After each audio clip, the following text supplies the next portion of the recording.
ಆತ್ಮೀಯ H60 news ಅರ್ಥಾತ್ ಸೀತಾರಾಮ್ ನ್ಯೂಸದ ವೀಕ್ಷಕರೇ, ನಾನು ನಿಮ್ಮವ ಎಂ ಆಯುಧ ಮಲ್ಲಪ್ಪ ಜೊತೆಯವರು. ತಾವು ಈಗ ಸುದ್ದಿಗಳ ಲೋಕಕ್ಕೆ ಎಂಟ್ರಿ ಹೊಡಿತಾ ಇದ್ದೀರಿ. ಈ ಸುದ್ದಿಗಳನ್ನು ಪ್ರತಿಯೊಂದು ನೋಡೋ ಜೊತೆಗೆ ನಿಮ್ಮ ಅಭಿಪ್ರಾಯಗಳನ್ನು ಹಚ್ತಾ ಇರಿ. ಯಾಕಂದರೆ ಈ ಸುದ್ದಿಗಳು ನಿಮಗಾಗಿ, ನಿಮ್ಮ ಬದುಕಿಗಾಗಿ, ನಿಮ್ಮ ವೈಚಾರಿಕೆಗಾಗಿ, ನಿಮ್ಮ ತಿಳುವಳಿಕೆಗಾಗಿಯೂ ನಿಮಗೂ ಗೊತ್ತು. ಜೊತೆಗೆ ನಮಗೂ ನಿಮ್ಮೊಂದಿಗೆ ಇದೊಂದು ಮಾತಾಡುವಂಥ ಜೊತೆಗೆ ಸುದ್ದಿಗಳನ್ನು ಬಿಡುವಂಥ ಕೆಲಸ. ಈ ಕೆಲಸದಲ್ಲಿ ನಾವು ನಿಮ್ಮೊಂದಿಗಿದ್ದೀವಿ ಅಂತ ಹೇಳ್ತಾ ನೋಡ್ತಾ ಇರಿ ಸುದ್ದಿಗಳನ್ನು.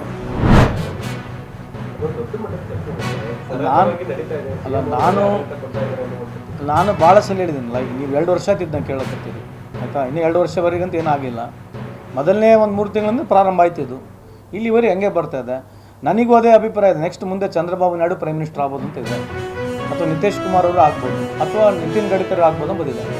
ನನಗೆ ಇರ್ತಕ್ಕಂಥ ಒಳ ಮಾಹಿತಿ, ನಾನು ಮನವಿ ಕೂಡ ಮಾಡ್ತಕ್ಕಂಥದ್ದು BJP ಮುಖಂಡರುಗಳಲ್ಲಿ, ಕಾರ್ಯಕರ್ತರಲ್ಲಿ, ಸ್ವಾಮಿ ಸಾಕು ಮಾಡಿ ಸಾಹೇಬ್ರ ವಿಶ್ವಗುರುನ ಇಳಿಸ್ರಿ, ಬೇರೆ ನಿತಿನ್ ಗಡ್ಕರಿ ಮಾಡಿರಿ, ಭಾಳ ಚೆನ್ನಾಗಿ ಪರ್ಫಾರ್ಮ್ ಮಾಡ್ತಿದ್ದಾರೆ ಅವರು.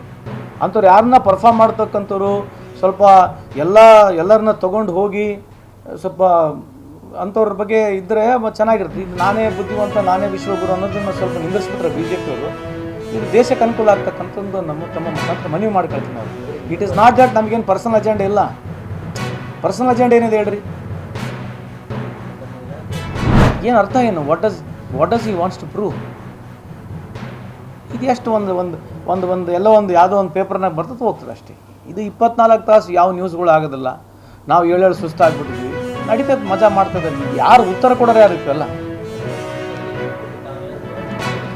ಏನು ಹೋರಾಟ ಮಾಡನ್ರಿ? ಹೋರಾಟ ಅಂದ್ರೆ ಹೆಂಗೆ ಮಾಡ್ಬೇಕು ಹೇಳ್ರಿ, ನೀವು ಹೇಳ್ರಿ.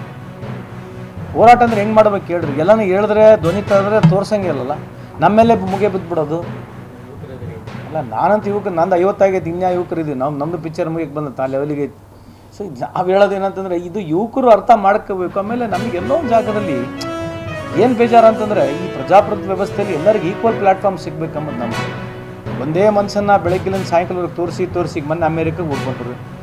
ಏನು ಒಂದು ನೆಗೆಟಿವ್ ಇಲ್ಲ. ಅಮೇರಿಕಾದಲ್ಲಿ ಪ್ರಧಾನಮಂತ್ರಿಯವರು ಯಾವ ರೀತಿ ಉತ್ತರ ಕೊಟ್ಟಿದ್ದಾರೆ, ಏನು ಅದ್ರ ಬಗ್ಗೆ ಏನು ಚರ್ಚೆನೇ ಆಗೋದು ಬೇಡ. ಅಲ್ಲಿ ಏನು ಪ್ರಶ್ನೆ, ಏನು ಉತ್ತರ ಕೊಟ್ಟಾರೆ ಅದ್ರ ಬಗ್ಗೆ ನೀವು ಯಾರಿಗೇನು ಹೋಗಿ ಕೇಳ್ತೀರಾ?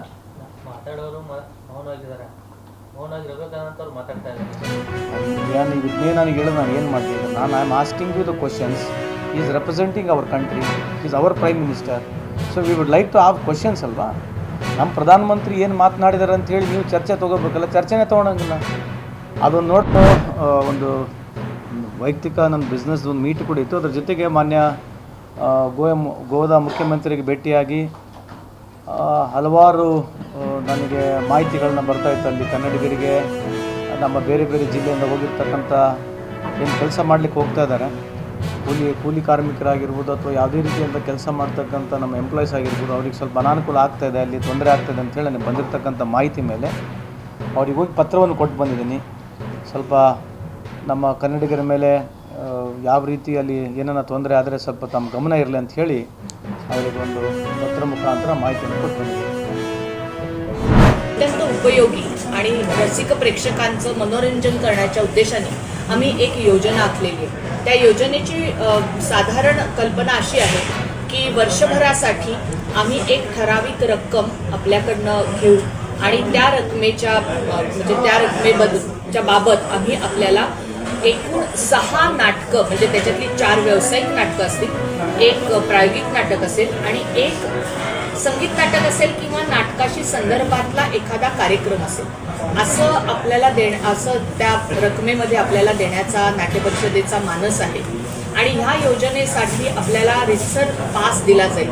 ही पूर्ण योजना जी 6 नाटकं आपल्याला दाखवली जातील, ही कन्नड भवन, शेख होमिओपॅथीच्या समोरचं जे कन्नड भवन आहे तिथे संध्याकाळी 6 वाजता दाखवली जातील. याच्यासाठी एक व्हॉट्सअप ग्रुप केला जाईल. त्या 300 लोकांनी तो व्हॉट्सअप ग्रुपमध्ये राहायचं आहे. म्हणजे वेळोवेळी कुठलं नाटक केव्हा येणार आहे, त्याचे कलाकार कोण आहेत, हे सगळं आपल्याला त्या ग्रुपद्वारे कळत जाईल. त्याच्या व्यतिरिक्त आपण त्याची वेगळी जाहिरात अशी करणार नाही आहोत. पूर्ण थिएटर हे फक्त आपण एकत्र 300 लोक जे येणार आहोत त्यांच्यासाठीच ते असणार आहे थिएटर. त्यामुळे अशा प्रकारची चांगली नावाजलेली 4 व्यावसायिक नाटकं आणि एक प्रायोगिक नाटक आणि एक कार्यक्रम असा आपल्याला बघायला मिळणार आहे. तर ह्याचं उद्घाटन 16 तारखेला म्हणजे ಆದ್ಮೇಲೆ ಎಲ್ಲ ಸುದ್ದಿಗಳನ್ನು ನೋಡಿದ್ರಲ್ಲ ಏನು ಅನಿಸ್ತು ನಿಮಗೆ? ಇದರಲ್ಲೇ ನಿಮ್ಗೆ ಲೈಕ್ ಆಗಿರ್ಬೋದು, ಡಿಸ್ಲೈಕು ಆಗಿರ್ಬೋದು, ಕಾಮೆಂಟ್ ಬೇಡಪ್ಪ ಅಂತೂ ಅನಿಸಿರ್ಬೋದು, ಕಾಮೆಂಟ್ ಮಾಡಬೇಕಪ್ಪ ಅನಿಸ್ಬೋದು, ಶೇರ್ ಮಾಡಬಾರ್ದಪ್ಪ ಅನಿಸಿರ್ಬೋದು, ಮಾಡಬೇಕು ಅನಿಸಿರ್ಬೋದು. ಏನಾದರೂ ಆಗಲಿ ಶೇರ್ ಮಾಡ್ತಾಯಿರಿ, ಈ ನ್ಯೂಸ್ಗಳನ್ನ ಹಂಚ್ತಾ ಇರಿ, ಜೊತೆಗೆ ಇದಕ್ಕೆ ಸಬ್ಸ್ಕ್ರೈಬ್ ಆಗ್ತಾಯಿರಿ ಅಂತ ಹೇಳ್ತಾ H16 ನ್ಯೂಸ್ ಅರ್ಥಾತ್ ಹೇ ಸೀತಾರಾಮ್, ಇದು ಸತ್ಯದ ಕೈಗೆ ನಡಿ. ವಂದನೆಗಳು.